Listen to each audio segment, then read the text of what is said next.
هذا الشاب اللي مسمى حاله سفير حفلات الشامي مشاركه عنده على الانستغرام وكاتب اكثر حدا سافر ويحضر حفلاتي بتفوز يا حمود صلاحية دخول مجاني لحفلاتي بافضل مطرح ل5 سنين الى الامام لقدام. شفتوا لي هيدي 5 سنين للامام، يعني الشامي بده يبقى يغني ل5 سنين كمان تانيين. يا جماعة حفلات الشامي كتير اوفر ريتد، يعني انه عاطينها ضجة زيادة عن اللزوم. لما بتشوفوا اسعار الحفلات يعني حرفيا باسعار اقل من هيك ممكن انت تروح تحضر مثلا كولد بلاي 21 بايلوتس. المهم خلونا نشوف هذا الشاب شو راح يحكي عن هذا الانجاز. انا ما راح احكي، شوف ما راح احكي.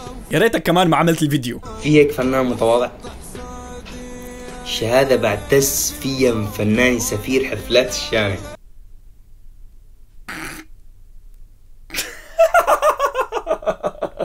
حاولت والله حاولت.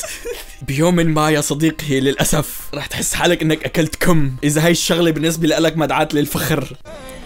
ومن هون ل5 سنين تكت مجاني افضل مطرح. شيلكم من الموضوع هذا. الشهادة اللي بعتز فيها من فناني انه عن جد سفير حفلات الشامي. لا اله الا الله يا زلمه، مبسوط فيها كثير لدرجه انه عم يعيدها. لا وشيلكم من الموضوع، لا حبيبي هداك اهم، انك تكون انت عم تحضر الحفلات بشكل مجاني. يعني انا اذا بدي اكون مكانك هذا الشيء بالنسبه لي اهم من انه يكون شهادي افتخر فيها.